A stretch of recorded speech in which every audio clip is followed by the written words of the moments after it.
Les arrêts de travail explosent chez les moins de 30 ans, si jeunes et si fragiles au boulot. Face à l'intensification du travail, les jeunes plongent dans un malaise profond. Je m'enfonçais dans le travail, je n'avais plus de distance, proclame le titre de cet article du Monde qui revient sur les états d'âme d'une jeunesse inadaptée au travail en général et au monde du travail en particulier, ce que le journal n'ose pas dire. Tâches absurdes, rythme intense, précarité de l'emploi, absence de seniors pour les guider, les transformations du monde professionnel génèrent de la souffrance chez les jeunes salariés, le nombre d'arrêts maladie explose chez les moins de 30 ans, précise cet article du Monde. Certes, sauf que les tâches sont aussi absurdes pour les plus de 30 ans. Sauf que le rythme de travail est aussi intense pour les plus de 30 ans et qu'en plus, plus on est vieux, plus on est fatigué et moins l'on est résistant et moins l'on récupère vite. Demandez à tous les vieux de mon âge à la barbe grise ou grisonnante, ils vous le confirmeront. Sauf que la précarité de l'emploi ne touche pas que les jeunes. Pire, elle touche encore plus les vieux, entre guillemets, et les plus de 30 ans, car quand on est jeune, on retrouve vite du boulot. Ce n'est pas le cas pour les quinquas. Sauf que, encore une fois, sauf que l'absence des seniors pour les guider n'est pas un problème, puisque ces petits jeunes sont si forts en ordinateur, en nouvelles technologies, ils sont si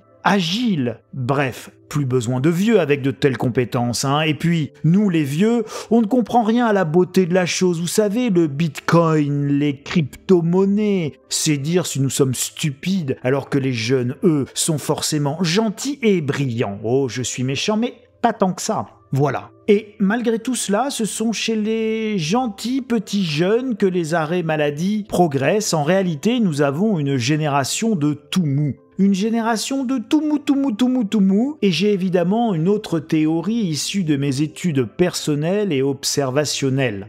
Nous avons créé une génération de jeunes gentils, tout mou du bulbe, biberonnés au confort le plus total, à qui l'on avait le droit de ne surtout rien dire et à qui l'on ne peut toujours rien dire, car c'est tout de suite et immédiatement soit de la maltraitance parentale ou du harcèlement patronal, ce qui dans tous les cas constitue la même violence insupportable pour cette jeunesse toute molle. Ce que je vous dis là est une généralité qui souffre heureusement de bien nombreuses exceptions, mais en gros c'est cela. Mais c'est pas le seul élément, comme à chaque fois qu'il y a une crise, elle est toujours multifactorielle. Rajoutez à cela alors l'importance centrale des divorces, car c'est LA génération du tous divorcés à 75%, où les gamins sont ballottés entre papa et maman, entre garde alternée ou pas, et ils souffrent massivement du syndrome post-traumatique de la dislocation de la cellule familiale. Il ne faut pas oublier non plus les réseaux sociaux, l'informatique, le poids des écrans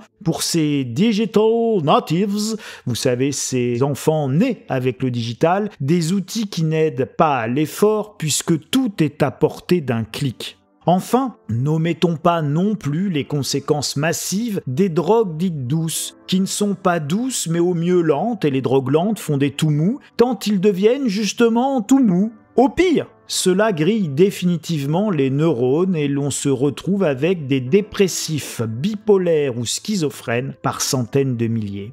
Bien évidemment, le marché du travail est très dur, mais il l'est bien moins pour les jeunes que pour les vieux. Le problème, voyez-vous, c'est que nos jeunes sont inadaptés dans une grande majorité à beaucoup de choses, à commencer par le fait qu'ils sont structurellement fâchés avec l'effort. Ils sont loin, les pauvres, d'être responsables de tout cela. Et je ne suis pas dans un jugement bête et méchant, je suis dans une analyse. Ils souffrent en réalité d'une insécurité affective majeure qui les a empêchés de se construire et donc de devenir des adultes solides psychologiquement, capables de supporter l'effort, capables de supporter les remontrances, capables de supporter des remarques. Les responsables, ce n'est pas eux, ce sont nous, les adultes, qui les avons fait grandir si mal. Et cela continue.